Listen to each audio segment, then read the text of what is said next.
Vandaag ga ik jullie leren hoe ik de vijgenboom snoei op zo'n manier dat die mooi compact blijft en er toch een enorme oogst vanaf komt. Goeiedag lieve mensen en welkom terug bij Jaspers Moestuinmagie. Deze methode heb ik zelf ontwikkeld over de afgelopen 6 jaar, maar hij is geïnspireerd door Jorgen van Tuinmanieren en Bob Duncan van Fruit Trees and More.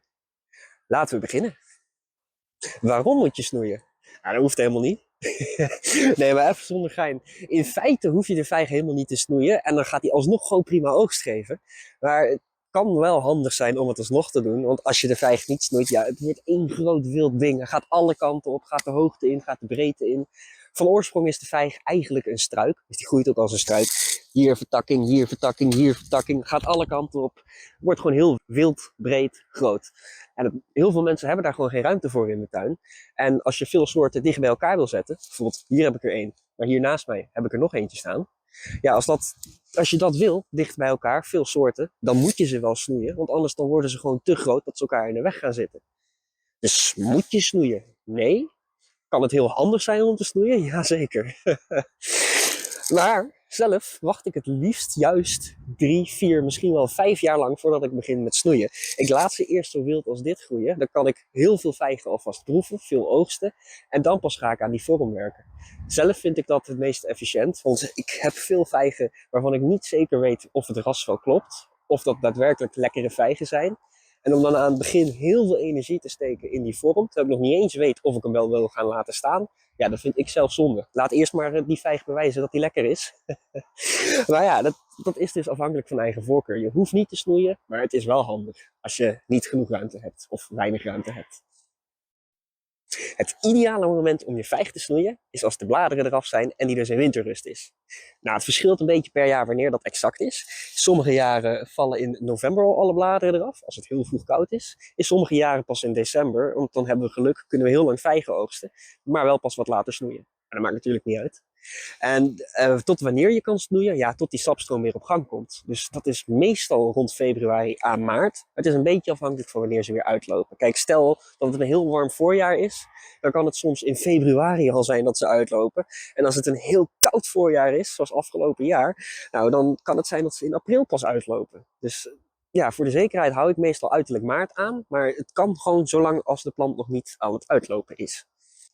Daarnaast kan je ook de plant nog corrigerend snoeien in de zomer. Deze takken hier, die hangen zo helemaal over het pad heen. Die kan je er gewoon in de zomer vanaf snoeien, zodat je gewoon je pad vrij houdt. Het is wel zo dat als je die weghaalt, dat daar ook nog oogst aan was gekomen als je die niet had weggehaald. Dus door dat weghalen daarvan, ja, loop je wel een beetje oogst mis.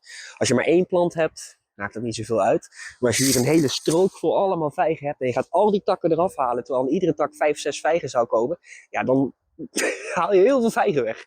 Dus zelf laat ik ze staan. Maar als het voor jou maar een paar takjes zijn, 3, 4 takjes of zo die overhangen, haal ze gewoon lekker weg. Welke methode je ook kiest, er zijn in ieder geval 4 basisprincipes waar je het beste gewoon aan kan houden. En ik heb nog een extra tip. Die ga ik nu allemaal even uitleggen. Verwijder zieke, dode en beschadigde takken. Hiermee voorkom je ziektes, schimmels en andere problemen. Verwijder kruisende takken.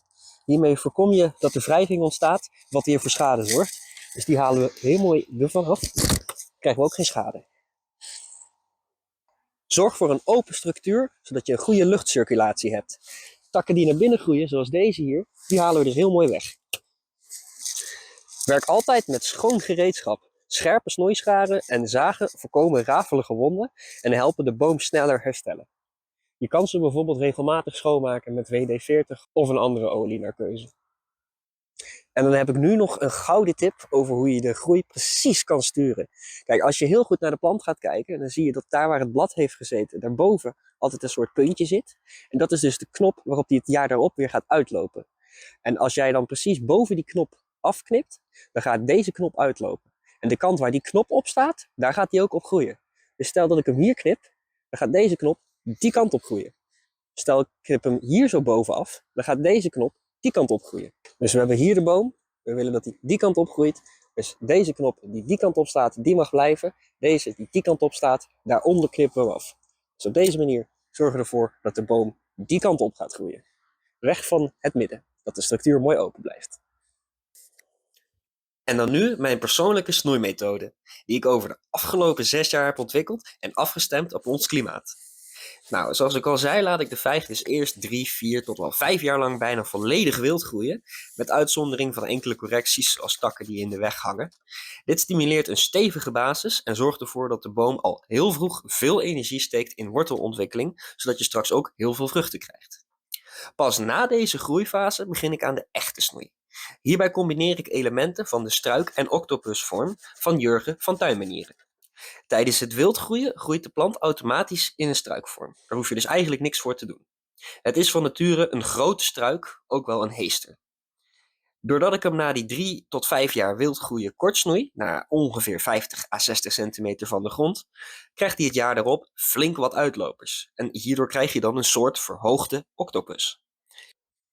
Aan het einde van dat jaar laat ik enkele van die nieuwe takken staan en haal ik alleen de grootste, dikste daarvan weg. Degene die ik laat staan, daarop komt weer een brebakrop. De nieuwe takken die vormen, daarop komt het jaar daarop weer de brebakrop. Aan het eind van het jaar snoei ik dan dus de grote, dikke takken die al brebakrop hebben gegeven in dat jaar weg.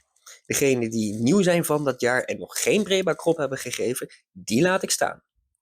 Op deze manier zorg ik ervoor dat ik, als ik eenmaal deze permanente structuur heb opgebouwd, ik ieder jaar de plant kan verjongen en ervoor zorg dat die nooit hoger wordt dan deze vaste, permanente structuur.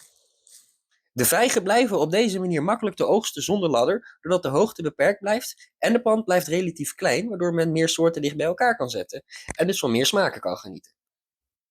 Nou is het zo dat sommige mensen mij hebben verteld dat hun ervaring is dat als je ze heftig terugsnoeit, je geen vijgen krijgt aan de plant. Zelf merk ik dat dat meevalt. Ze zullen misschien niet allemaal rijpen in dat jaar dat je ze heftig hebt gesnoeid, maar in mijn ervaring komen er wel gewoon een boel vijgen aan die ook gewoon willen rijpen. En het is nou niet zo dat de smaak tegenvalt.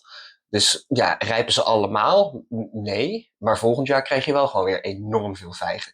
Dus ja, mij bevalt deze methode enorm.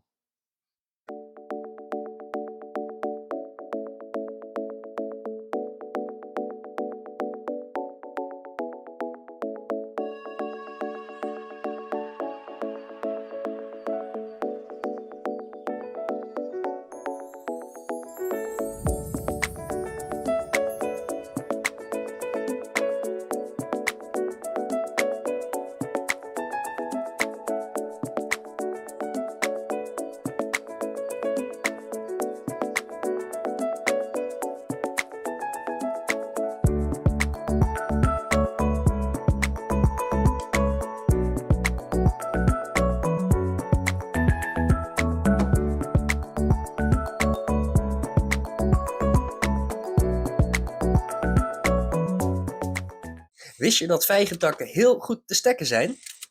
Ik ga hier een aparte video over maken. Hou het kanaal in de gaten, die zal binnenkort verschijnen.